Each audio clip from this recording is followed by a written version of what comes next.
जी अस्सलाम वालेकुम स्टूडेंट्स। अच्छा बेटा, आज का जो हमारा टॉपिक है that is central nervous system. Last lecture में बेटा हमने पूरे नर्वस सिस्टम का एक ब्रीफ सा ओवरव्यू लिया था कि हमारा जो नर्वस सिस्टम है उसकी कितनी डिवीजन्स हैं, कितनी सब डिवीजन्स हैं एट्सट्रा। और वहाँ पे हमने बात की थी जी कि जो हमारा सेंट्रल नर्वस सिस्टम है उसके दो पार्ट्स होते हैं, एक ब्रेन और दूसरा स्पाइनल कार्ड। तो आज हम बेटा ब्रेन को स्टडी करने जा रहे हैं, ठीक है। तो चलें जी स्टार्ट करते हैं ब्रेन को। तो अगर बेटा ब्रेन की बात की जाए तो ब्रेन को दूसरा नाम दिया जाता है जी एनसेफेलॉन। एनसेफेलॉन। सेफेलॉन लफ्ज बेटा सिफेलस से निकला है जिसका मतलब है जी हेड, और एन का मतलब है विदन, यानी कि इस एनसेफेलॉन वर्ड का लिटरल मीनिंग बनता है विदन हेड, यानी कि सर के अंदर। तो सर के अंदर क्या है? ब्रेन, ठीक है। इस वजह से इसको दूसरा नाम एनसेफेलॉन भी दिया गया है। तो ये क्या है जी? ये सेंट्रल नर्वस सिस्टम का वो हिस्सा है दैट रिसीव्स, जो वसूल करता है, एंड प्रोसेसेस इंफॉर्मेशन, और जो मालूमात इसकी तरफ आती हैं उनको प्रोसेस करता है, उनको अमल में लेके आता है, उनका तज्जिया वगैरह करता है। फिर इनिशिएट्स रिस्पॉन्सेस, फिर इन इंफॉर्मेशंस के मुताबिक, यानी कि जो इसको सेंसरी न्यूरॉन से मिली हैं उनके मुताबिक ये रिस्पॉन्सेस को जनरेट करेगा। रिस्पॉन्सेस जो है, जवाबात जो हैं, ठीक है, उनका तयन करेगा। इसके अलावा इट स्टोर्स मेमोरी, ठीक है। ये याददाश्त जो है, यादें जो हैं, ठीक है, मेमोरीज जो हैं, उनको अकोमुलेट करेगा, उनका जखीरा करेगा। फिर इट जनरेट्स थॉट्स, ठीक है, ये नजरियात, एंड इमोशंस, और जज्बात को जनरेट करेगा। तो हम बेटा इन सिंपल वर्ड्स हम इस सारे को समराइज कर सकते हैं कि ब्रेन सेंट्रल नर्वस सिस्टम का वो इम्पॉर्टेंट पार्ट है जो इंफॉर्मेशन को एनालाइज करने, रिस्पॉन्सेस को इनिशिएट करने, मेमोरीज को स्टोर करने और थॉट्स वगैरह को जनरेट करने के लिए मुख्तस किया गया है। उस पार्ट को हम क्या नाम दे रहे हैं जी? ब्रेन। और तकरीबन बेटा अगर एक अडल्ट ह्यूमन बीइंग में बात की जाए तो ब्रेन का साइज ऑलमोस्ट 1200 से 1400 ग्राम है। और इसकी आगे बेटा इसके तीन पार्ट्स हैं, ठीक है। ब्रेन को हमने समझने के लिए तीन पार्ट्स में डिवाइड कर दिया है। वो कौन कौन से पार्ट्स हैं बेटा? पहला फोर ब्रेन, जिसको प्रोजन सेफलॉन भी कहा जाता है। प्रोजन सेफलॉन। दूसरा बेटा हमारे पास मिड ब्रेन, जिसको मीजन सेफलॉन भी कहा जाता है। और तीसरा हमारे पास बेटा हाइंड ब्रेन, जिसको रोम्बन सेफलॉन भी कहा जाता है, ठीक है।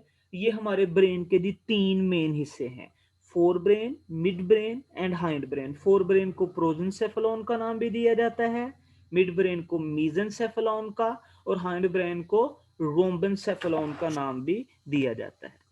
तो अगर बेटा हम इनको देखें तो ये वाला जो हमारे फोर हेड के, यानी कि माथे से बेटा पीछे की तरफ, यानी कि सर के ऊपर से होके ये रीजन आ रहा है, ये वाला ये हिस्सा, this is our forebrain, ठीक है। यानी कि ये माथे के बिल्कुल सामने से शुरू हो रहा है और सर के ऊपर से पीछे की तरफ जा रहा है। उसके बाद जो हमारे बेटा ये बिल्कुल गर्दन की पिछली साइड पे, ठीक है, ये वर्टिब्रल कॉलम से ऊपर वाला जो पोर्शन है, ये है जी हमारा हाइंड ब्रेन, ठीक है, ये वाला। और इन दोनों के दरमियान बिल्कुल एक छोटा सा पोर्शन, ये वाला कौन सा है जी? हमारा मिड ब्रेन।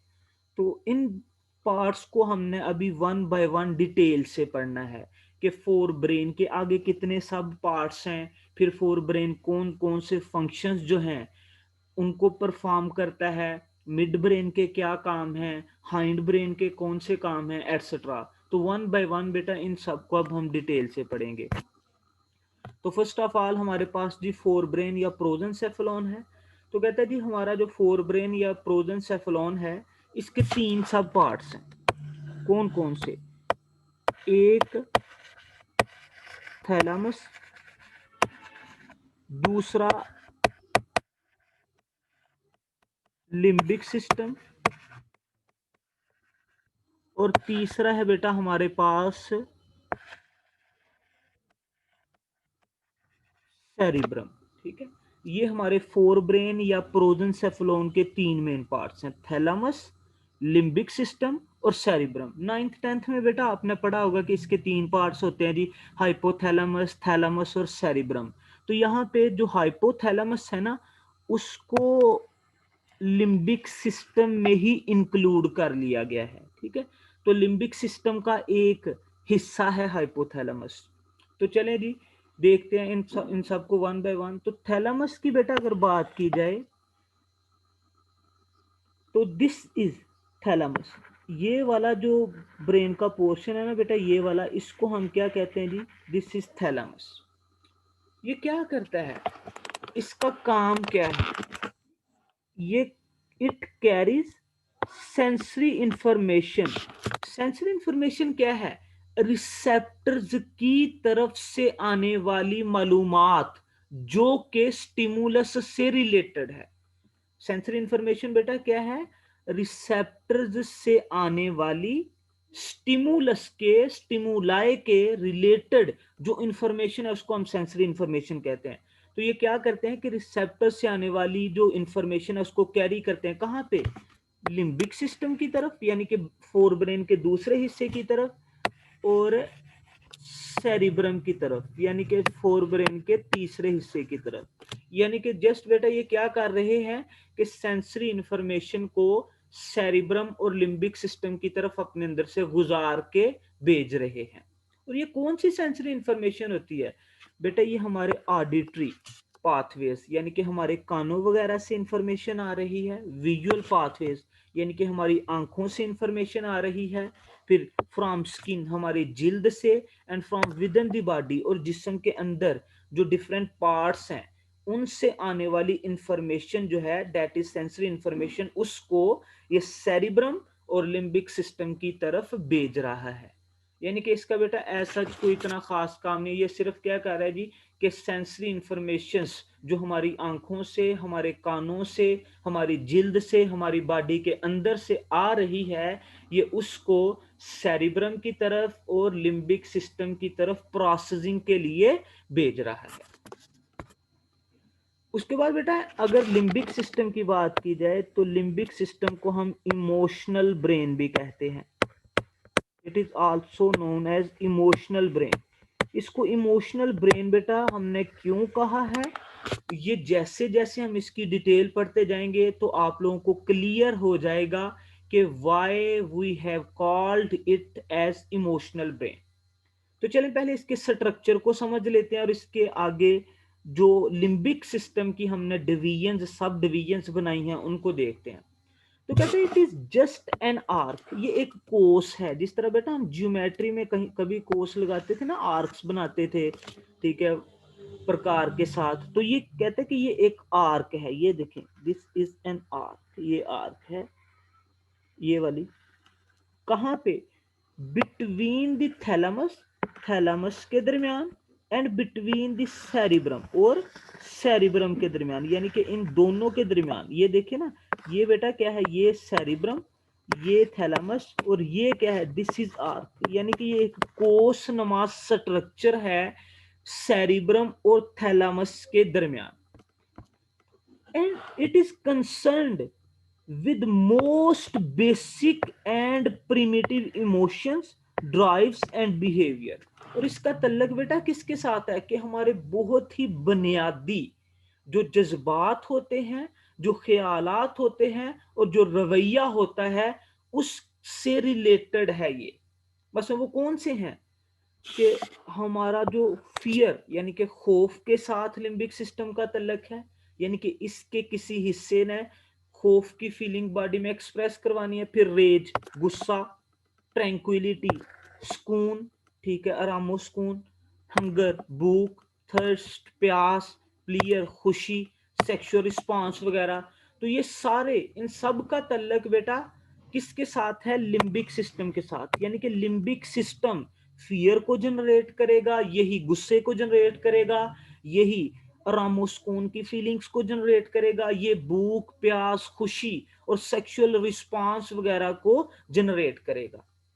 उसके अलावा बेटा it is also helps in formation of memories. यानी कि ये हमारे ब्रेन के अंदर बेटा मेमोरीज की फॉर्मेशन में भी अपना रोल प्ले करेगा। यानी कि चीजों को बातों को याद रखने में ये अपना रोल प्ले करेगा। ठीक है जी। और अगर बेटा ये तो हो गई इसके मुतल्लिक इसका एक बेसिक सा इंट्रोडक्शन कि लिम्बिक सिस्टम क्या है जी। लिम्बिक सिस्टम जो है ये एक आर्कनुमा स्ट्रक्चर है, कोसनुमा साखत है। कहाँ पे? थैलामस के और सेरिब्रम के दरमियान। और इसका तल्लक किसके साथ है? हमारी बॉडी के अंदर बहुत ही जो इब्तदाई रवैये होते हैं, जो जज्बात होते हैं, ठीक है, जो हमारी फीलिंग्स होती हैं, उनको इसने जनरेट करना है। मसलन कौन सी? फियर वगैरह, प्लियर, ट्रैंक्विलिटी, रेज।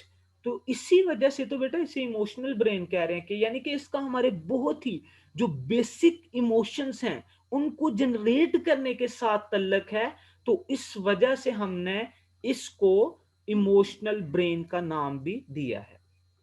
तो कहते हैं जी आगे इसके 4 पार्ट्स होते हैं, यानी कि इसके 4 आगे सब पार्ट्स हैं। वो कौन कौन से हैं जी? एक हाइपोथैलेमस, दूसरा एमिगडाला, तीसरा जी हिप्पोकैम्पस, और चौथा बेटा सेरिब्रम के कुछ हिस्से भी इसमें इंक्लूड किए जाते हैं। लेकिन हम बेसिकली इन 3 को ही डिटेल्ड स्टडी करेंगे कि लिम्बिक सिस्टम के जी 3 हिस्से हैं, हाइपोथैलेमस, एमिगडाला और हिप्पोकैम्पस। तो चलें इनको वन बाय वन बेटा देखते हैं। तो ये बेटा हमारे पास एक और डायग्राम है, यहाँ पे भी उसने लिम्बिक सिस्टम को दिखाया कि ये वाला जो स्ट्रक्चर है, ये जो आर्क है, ये यहाँ से लेके यहाँ तक जो कि हाइपोथैल जो कि थैलामस और सेरिब्रम के दरमियान है, इस आर्क को हम क्या कह रहे हैं जी? Limbic system. उसके बाद बेटा हम लिम्बिक सिस्टम के अगर पार्ट्स की बात करें तो पहला इसका जो हिस्सा है दैट इज हाइपोथैलेमस। और अगर हाइपोथैलेमस की बेटा मैं आप लोगों को पोजीशन दिखाऊं तो हाइपोथैलेमस कहाँ पे है जी? कि ये थैलामस जो था, ये जो थैलामस था इसके बिल्कुल नीचे ये वाला ये पोर्शन जिसको बेटा अभी मैं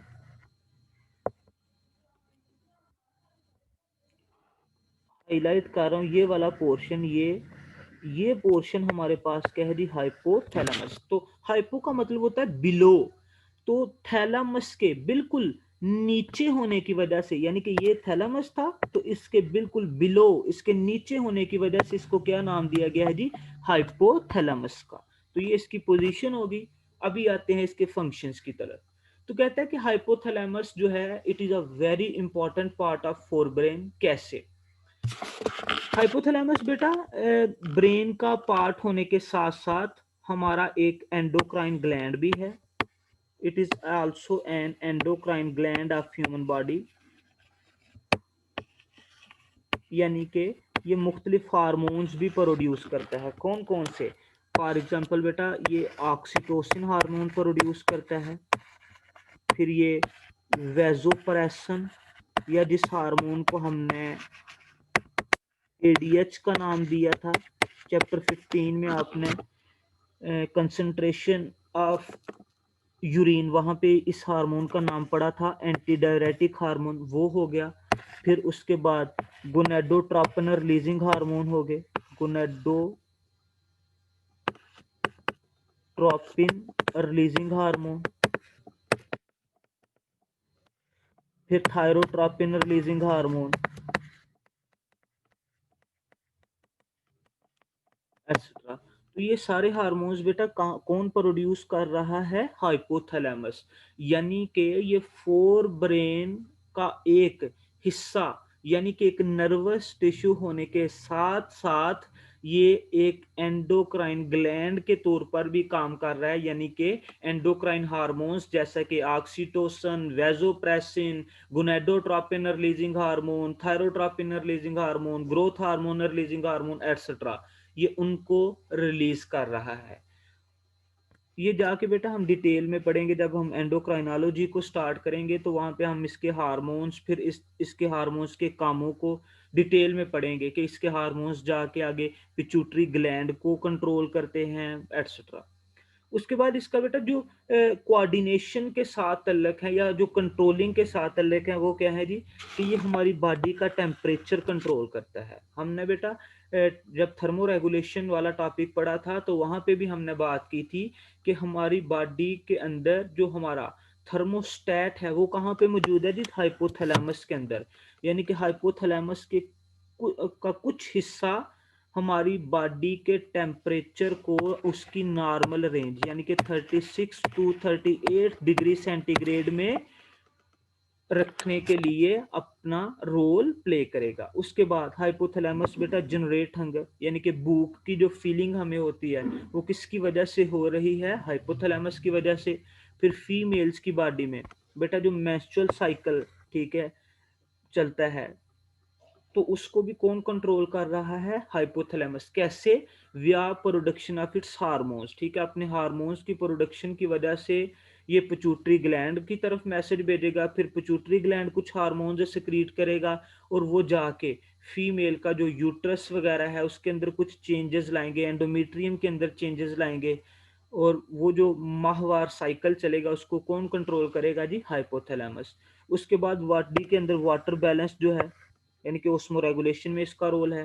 फिर स्लीप वेक साइकिल यानी कि कब सोना है कब जागना है, ठीक है, इसके अंदर कुछ रोल हाइपोथैलेमस का है और कुछ रोल आगे जाके हम देखेंगे कि हाइंड ब्रेन के कुछ हिस्सों का भी इसमें रोल है। तो इन शॉर्ट बेटा हाइपोथैलेमस के जो 2-3 मेन फंक्शन आपको हर हाल में याद होने चाहिए, वो एक तो ये है कि बॉडी टेम्परेचर इसने कंट्रोल करना है, फिर मेंस्ट्रुअल साइकिल कंट्रोल करना है, और डिफरेंट हार्मोन्स की प्रोडक्शन इसने करवानी है। तो ये तो आपको हर हाल में याद होने चाहिए। बाकी इनको भी आप देखेंगे कि हंगर के साथ इसका हंगर को जनरेट करवाना है इसने, वाटर बैलेंस करवाना है बॉडी के अंदर, फिर स्लीप वेक साइकिल को कंट्रोल करना है एटसेट्रा। उसके बाद बेटा सेकंड पार्ट है हमारे पास लिम्बिक सिस्टम का, एमिगडाला। तो एमिगडाला लफ्ज बेटा यूनानी जुबान के लफ्ज एमिगडुलस से निकला है। एमिगडुलस का इंग्लिश मीनिंग बनता है जी आमंड, ठीक है, आमंड यानी कि बादाम, ठीक है, बादाम। तो इस स्ट्रक्चर की जो शक्ल है, इस पार्ट की जो शक्ल है, इसकी जो शेप है, that is just like the almond, यानी कि बादाम की तरह की शक्ल होने की वजह से बेटा इसको क्या नाम दिया गया है जी, एमिगडाला, ठीक है। तो अगर मैं आपको इसकी पोजीशन दिखाना चाहूँ तो ये यहाँ पे बेटा बिल्कुल ये वाला जो हिस्सा है, ये वाला, ये जिसको ग्रीन कलर में ड्रा किया गया है, दैट इज एमिगडाला, ठीक है। ये हमारे पास क्या है जी, amygdala, and it is a paired structure, ठीक है। इसके पीछे भी बेटा दूसरी तरफ भी एक एमिगडाला, यानी कि it is a paired structure, ये जोड़े की शक्ल में है। और इस एमिगडाला का बेटा काम क्या है कि it is concerned with the emotions of player, खुशी, पनिशमेंट यानी कि सजा और जजा, ठीक है। उसके बाद सेक्सुअल अरोजल, फियर, खौफ, रेज, गुस्से वगैरह की फीलिंग्स जो है वो कौन जनरेट करता है जी, एमिगडाला, ठीक है। यानी कि खुशी की, ठीक है, फिर सजा की जो फीलिंग्स हैं यानी कि गुस्से की, फिर खौफ की और सेक्सुअल अरोजल की जो फीलिंग्स हैं उनको किसने जनरेट करना है जी, एमिगडाला ने। उसके बाद लास्ट पार्ट है बेटा हमारे पास लिम्बिक सिस्टम का, डेट इज हिप्पोकैम्पस। तो हिप्पोकैम्पस बेटा ये वाला जो स्ट्रक्चर है यानी कि एमिगडाला के बिल्कुल पीछे ये वाला जो स्ट्रक्चर है, it is known as hippocampus, ठीक है। हिप्पोकैम्पस बेटा एक फिश का नाम भी है, ठीक है, एक मछली का नाम भी फिश हिप्पोकैम्पस है। तो hippocampus is also a part of our forebrain. और इसका तल्लुक बेटा किसके साथ है, it is concerned with production of long term memory, यानी कि वो चीजें बेटा जिनको हम लंबे अरसे तक याद रखते हैं, यानी कि जो लॉन्ग टर्म लॉन्ग पीरियड के लिए हमारे ब्रेन के अंदर स्टोर रहती हैं, that for those things we should be thankful to our hippocampus. ठीक है, बस हमें ये याद है जी कि छठी क्लास में हमारी फलां फ्रेंड ने, ठीक है, मुझे पेंसिल नहीं दी थी, तो ये किसकी वजह से है बेटा, हिप्पोकैम्पस की वजह से, यानी कि ये हमारी शॉर्ट टर्म मेमोरी को लॉन्ग टर्म मेमोरी में कन्वर्ट करने का रोल प्ले करता है, जिसकी वजह से चीजें जो हैं, बातें जो हैं, वो हमें लंबे अरसे तक याद रहती हैं। यानी कि हम कह सकते हैं कि it is required for learning, यानी कि चीजों को याद रखने के लिए, ठीक है, किसकी जरूरत है, हिप्पोकैम्पस की। तो अभी बेटा हमने बात की लिम्बिक सिस्टम की। ठीक है, लिम्बिक सिस्टम के बारे में मैंने आपको क्या बताया कि लिम्बिक सिस्टम क्या है, थैलामस और सेरिब्रम के दरमियान एक आर्क है, एक कोसनुमा स्ट्रक्चर है, जिसके आगे तीन हिस्से हैं, कौन कौन से, अमिगडाला, हिप्पोकैम्पस और यहाँ पे हाइपोथैलेमस। ठीक है, इन तीनों पर मुश्तमिल जो स्ट्रक्चर है, इसको बेटा हम क्या कह रहे हैं जी, लिम्बिक सिस्टम। फिर इसका बेटा तल्लुक किसके साथ था, मेमोरीज की जनरेशन के साथ, गुस्से की फीलिंग के साथ, फियर की, पनिशमेंट की, सेक्सुअल अराउजल एटसेट्रा। तो अभी तक बेटा हमने फोर ब्रेन के दो पार्ट्स पढ़ लिए, एक थैलेमस और दूसरा लिम्बिक सिस्टम।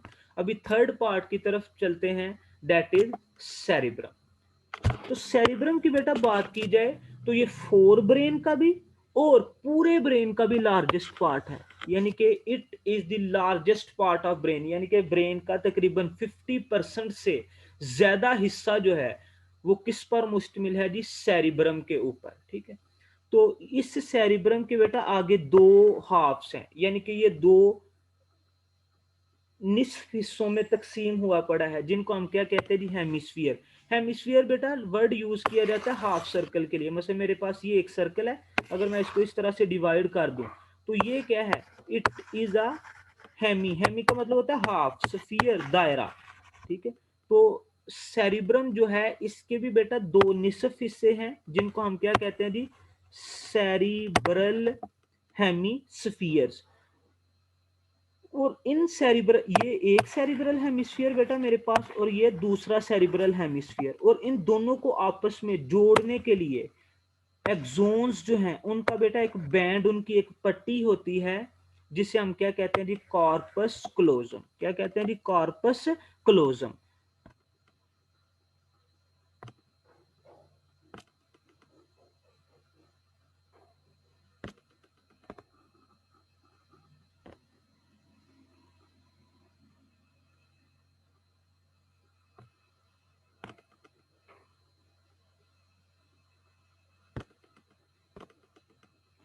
ये देखिए, ये बेटा यहाँ पे हमारे पास ये जो ग्रीन कलर में इस फिगर में आपको स्ट्रक्चर एक नजर आ रहा है, दैट इज कार्पस क्लोजम।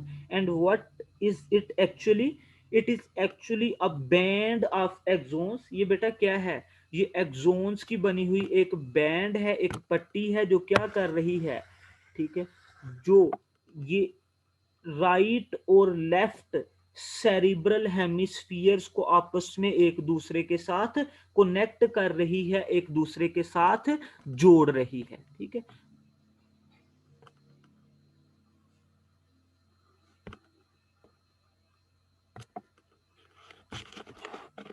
तो यानी कि सेरिब्रम जो है बेटा ये ब्रेन का लार्जेस्ट पार्ट है, यानी कि सबसे बड़ा हिस्सा है। इसके आगे दो हाफ्स, यानी कि दो निसफ हिस्से हैं, जिनको हम सेरिब्रल हेमिस्फीयर्स कहते हैं, एक राइट सेरिब्रल हेमिस्फीयर और एक लेफ्ट सेरिब्रल हेमिस्फीयर। और इन दोनों को आपस में एक्सोन्स की बनी हुई एक पट्टी ने आपस में जोड़ा हुआ है, जो तकरीबन यहाँ पे होगी, और उसको बेटा हम क्या कहेंगे, corpus callosum. Very very important MCQ, कि कार्पस कैलोजम क्या है जी, कि ये एक्सोन्स की बनी हुई वो बैंड है, वो पट्टी है, जो दो सेरिब्रल हेमिस्फीयर्स को आपस में जोड़ती है। एंड और यहाँ पे बेटा वो बात कर रहे हैं कि it is having tens of billions of neurons, यानी कि इसके अंदर न्यूरॉन्स की इतनी तादाद हो सकती है। फिर उसके बाद बेटा ये जो सेरिब्रल हेमिस्फीयर्स हैं, इनके दो रीजन्स हैं। ठीक है, जिस तरह आपने किडनी में पढ़ा था ना कि किडनी का जो ये आउटर स्ट्रक्चर है, आउटर रीजन है ये वाला, उसको हमने कार्टेक्स कहा था और इनर वाले को मेड्यूला कहा था। तो यहाँ पे भी बेटा जो हमारे पास सेरिब्रल हेमिस्फीयर्स हैं, इनका जो आउटर रीजन है उसको कहा जाता है सेरिब्रल कार्टेक्स, और जो इनर रीजन है उसको बेटा कहा जाता है सेरिब्रल मेड्यूला। तो सेरिब्रल कार्टेक्स की बेटा कहता है अगर बात की जाए तो यहाँ पे आपको ये जो सेरिब्रल कार्टेक्स है ये फोल्डेड हुआ नजर आएगा, यानी कि इसके अंदर बेटा ये बहुत सारी फोल्डिंग्स हैं। ठीक है, ये सारी की सारी ये जो फोल्डिंग्स हैं, और इन फोल्डिंग्स को कहते हैं कि हम कन्वोल्यूशंस कहते हैं। और मोर स्पेसिफिकली अगर एनाटॉमिकली बेटा बात की जाए तो इन फोल्डिंग्स के, इन कन्वोल्यूशंस के दो हिस्से होते हैं। मसलन एक फोल्डिंग को बेटा यहाँ पे, या एक कन्वोल्यूशन को मैं ले लूं, ठीक है, तो एक कन्वोल्यूशन ये जो है मेरे पास, इसका जो अपर रीजन ये वाला, ठीक है, इसको कहते हैं गायरस। ठीक है, और प्लूरल के लिए गायराए वर्ड यूज करते हैं। और यहाँ से ये नीचे को जा रही है, यानी कि यहाँ से ये डिप्रेशन हो रही है, उसको सल्कस और ज्यादा को सल्साए कहते हैं। यानी कि आप कह सकते हैं कि सेरिब्रल कॉर्टेक्स में हमें गायराए और सल्साए नजर आएंगे। गायराए क्या है कि फोल्डिंग्स के जो क्रस्ट हैं, ठीक है, फोल्डिंग्स के जो क्रस्ट हैं वो गायराए, और फोल्डिंग्स के जो ट्रफ हैं वो क्या है जी, सल्साए। ठीक है, तो क्या क्या उसने यहाँ पे क्या बात की कि जो सेरिब्रल कॉर्टेक्स है, जो सेरिब्रल कॉर्टेक्स है हमारे पास वो फोल्डेड है, और उसकी फोल्डिंग्स को हम क्या कह रहे हैं जी, कन्व्यूल्यूशंस। ठीक है, इन कन्व्यूल्यूशंस का फायदा बेटा क्या है कि they are increasing the surface area of, ठीक है, अगर बेटा ये देखे ना कि अगर ये सीधी सीधी पड़ी होती तो इतना एरिया ना घेर सकते ये, जबकि इन फोल्डिंग्स और इन डिप्रेशंस को ये डिप्रेशंस क्यों है, ताकि यहाँ पे जो सरफेस एरिया है वो बढ़ सके। ठीक है, मतलब इसी तरह से बेटा कि एक आप कपड़ा लें, आप उसको सीधा बिछा दें, और उसी कपड़े को, ठीक है, आप फोल्डिंग करें तो वहां पे उस एक कपड़े ने जितनी जगह घेरनी थी तो वहां पे 5-6 कपड़े उतनी जगह आप घेर लेंगे, यानी कि सरफेस एरिया बढ़ जाएगा। फिर अभी इसके कामों को बेटा अगर देखें तो ये क्या करता है कि इट रिसीव्स सेंसरी इंफॉर्मेशन, कि ये थैलेमस से आने वाली जो सेंसरी इंफॉर्मेशन है उसको वसूल करेगा। फिर प्रोसेसेस इट, उसका तज्जिया करेगा, यानी कि उसको एनालाइज करेगा, उसके मुताबिक रिस्पांस को इनिशिएट करेगा। फिर स्टोर्स एज मेमोरी, कुछ को ये मेमोरीज की शक्ल में स्टोर कर लेगा। And it controls voluntary movements, यानी कि ये हमारे स्केलेटल मसल्स की मूवमेंट्स को भी कंट्रोल करेगा। इसके साथ साथ बेटा कौन कंट्रोल कर रहा था, सोमैटिक नर्वस सिस्टम। और इसके अलावा it is involved in thinking, यानी कि ये सोच विचार जो हम करते हैं वो बेसिकली किसकी वजह से कर रहे हैं जी, सेरिब्रम की वजह से।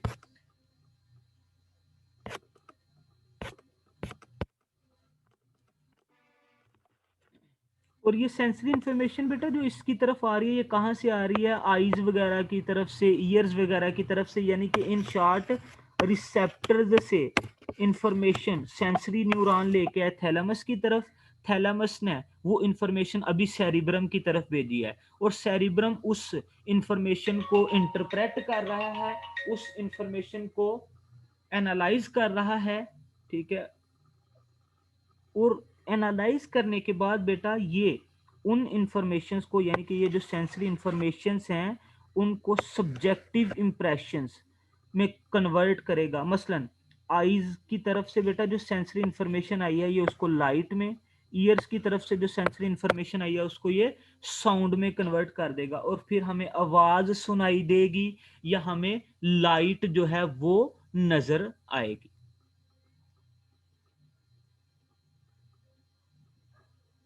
और ये जो इंटरप्रिटेशन ऑफ इंफॉर्मेशन है, यानी कि बेटा जो मालूमात को तज्जिया किसने करना है, कि एक तो पहली चीज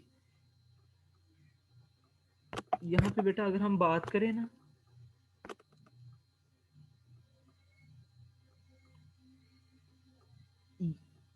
जो सेंसरी इंफॉर्मेशन बेटा आती है ना, वो प्राइमरी एरिया में आती है। मसलन जो यानी कि ईयर से सेंसरी इंफॉर्मेशन आएगी, वो आएगी प्राइमरी ऑडिटरी एरिया में, ठीक है, प्राइमरी ऑडिटरी एरिया में। लेकिन उस इंफॉर्मेशन को इंटरप्रेट किसने करना है, उसके साथ एसोसिएटेड एरिया ने, ठीक है, यानी कि ये वाला, ये जो एसोसिएटेड ऑडिटरी एरिया है। तो यानी कि इन शॉर्ट बेटा आप कह सकते हैं कि सेंसरी इंफॉर्मेशन जो रिसेप्टर्स से थैलेमस के थ्रू होती हुई आई है, उसको पहले प्राइमरी एरिया रिसीव करेगा और फिर उस प्राइमरी एरिया के साथ जो एसोसिएटेड एरिया है वो उसको एनालाइज करेगा, उसको इंटरप्रेट करेगा। यानी कि इन शॉर्ट बेटा हम ये कह सकते हैं कि सेरिब्रल कॉर्टेक्स के डिफरेंट रीजन्स हैं, उन रीजन्स में एक प्राइमरी एरिया है, एक एसोसिएटिव एरिया है। प्राइमरी एरिया सेंसरी इंफॉर्मेशन को रिसीव करेगा और जो एसोसिएटिव एरिया वो उसको इंटरप्रेट करके सब्जेक्टिव इंप्रेशन में चेंज करेगा। उसके बाद बेटा ये जो सेरिब्रम है, ठीक है, इसका तल्लक it is involved in speech, यानी कि जो चीजें हम बोलते हैं, जो बातें, ठीक है, वो किसकी वजह से बोल रहे हैं जी, सेरिब्रम की तरफ से। हदायत हमें कहाँ से मिल रही है, सेरिब्रम की तरफ से। फिर interpretation of touch from all parts, यानी कि बॉडी के किसी भी पार्ट पे बेटा अगर हमें टच का एहसास हो रहा है तो वो कौन हमें दिला रहा है, सेरिब्रम। फिर उसके बाद it sends motor signals to muscles, यानी कि ये मसल्स की तरफ मोटर सिग्नल भेजता है, यानी कि मोटर न्यूरॉन्स की जरिए इंफॉर्मेशन भेजता है उनकी कंट्रैक्शन के लिए। फिर सबसे इंपॉर्टेंट बेटा जो फंक्शंस हैं सेरिब्रम के वो क्या हैं कि it is involved in intelligence, reasoning and judgement, यानी कि हम बेटा जो अपने फैसले करते हैं, हम जो सोच विचार करते हैं, हमारी जो जहानत है, ये सारी किसकी वजह से है जी, सेरिब्रम की वजह से। और उसके बाद एक इंटरेस्टिंग चीज बेटा कि हमने अभी बात की कि जो हमारा सेरिब्रम है इसके दो हाफ्स होते हैं, यानी कि इसके दो निसफ हिस्से हैं, राइट सेरिब्रल हेमिस्फीयर और लेफ्ट सेरिब्रल हेमिस्फीयर। तो इंटरेस्टिंग चीज बेटा यहाँ पे क्या है कि जो लेफ्ट सेरिब्रल हेमिस्फीयर है ना, it controls right side of the body, यानी कि ये लेफ्ट सेरिब्रल हेमिस्फीयर है और ये राइट। तो लेफ्ट वाला क्या करेगा, right side of the body को कंट्रोल करेगा, और जो राइट सेरिब्रल हेमिस्फीयर है ये क्या करता है, ये कंट्रोल करता है left side of the body को। तो this was all about cerebrum, ठीक है। तो सेरिब्रम के बारे में बेटा हमने क्या पढ़ा कि सेरिब्रम क्या है, ब्रेन का लार्जेस्ट पार्ट है। इसके दो निसफ हिस्से होते हैं जिनको हम सेरिब्रल हेमिस्फीयर्स कहते हैं। सेरिब्रल हेमिस्फीयर्स को आपस में कौन जोड़ता है जी, एक्सोन्स की बनी हुई एक पट्टी जिसका नाम क्या है जी, कार्पस कैलोजम। उसके बाद बेटा मैंने आप लोगों को क्या बताया कि इसके दो रीजन होते हैं सेरिब्रम के, सेरिब्रल हेमिस्फीयर्स के। कौन कौन से, बाहर वाला रीजन सेरिब्रल कॉर्टेक्स और अंदर वाला सेरिब्रल मेड्यूला। और उसके बाद बेटा मैंने आपको क्या बताया कि जो सेरिब्रल कॉर्टेक्स है ये फोल्डेड हुआ होता है, और इसकी जो फोल्डिंग्स हैं उनको हम कन्व्यूलेशंस कहते हैं, जिनमें गहराई और सल्साए पाए जाते हैं। और ये फोल्डिंग्स क्यों बनी हैं, ताकि इसका सरफेस एरिया जो है वो बढ़ सके और ज्यादा से ज्यादा न्यूरॉन्स यहाँ पे अकोमोडेट किए जा सके। फिर इसके कामों को बेटा हमने इसके फंक्शंस की बात की, तो वहां पे मैंने आप लोगों को क्या बताया कि इसके फंक्शंस क्या है कि सबसे पहली चीज कि ये थैलेमस से आने वाली जो सेंसरी इंफॉर्मेशन है उसको रिसीव करता है और उस सेंसरी इंफॉर्मेशन को सब्जेक्टिव इंप्रेशन में चेंज करता है। और इसके लिए क्या है कि इसके डिफरेंट रीजन्स में प्राइमरी एरियाज और उनके एसोसिएटिव एरियाज हैं। प्राइमरी एरियाज का काम क्या होगा कि वो सेंसरी इंफॉर्मेशन को रिसीव करेंगे और एसोसिएटिव एरिया उसको इंटरप्रेट करके सब्जेक्टिव इंप्रेशन में चेंज करेंगे। फिर बेटा दूसरा काम मैंने इनका क्या बताया कि हमारी जो बोल चाल है, जो चीजें हम बोलते हैं, जो बातें हम बोलते हैं, वो किसकी वजह से बोल रहे हैं, सेरिब्रम की वजह से। फिर उसके बाद तीसरा काम इसका क्या कि ये स्केलेटल मसल्स की मूवमेंट को कंट्रोल करता है। चौथा काम कि ये हमारी इंटेलिजेंस, रीजनिंग और जजमेंट में इन्वॉल्व होता है। और लास्ट में बेटा मैंने क्या बताया कि हमारा लेफ्ट हेमिस्फीयर जो सेरिब्रल वो बॉडी की राइट साइड को कंट्रोल करता है, जो राइट सेरिब्रल हेमिस्फीयर है वो बॉडी की लेफ्ट साइड को कंट्रोल करता है। तो this was all about cerebrum. तो यहाँ पे बेटा मैंने ये एक डायग्राम भी दी है। तो यहाँ पे सेरिब्रम के जितने भी फंक्शनल एरियाज हैं उनका जिक्र किया गया है। तो आप इसको एक दफ़ा देख लीजिएगा। एज सच ये आपके सिलेबस में तो नहीं है, लेकिन फिर भी आप इसको एक दफ़ा देख लीजिएगा, आपको आइडिया हो जाएगा कि सेरिब्रम जो है वो कौन कौन से फंक्शंस परफॉर्म कर रहा है। तो this was all about fore brain. Next lecture में बेटा हम मिड ब्रेन और हाइंड ब्रेन की बात करेंगे।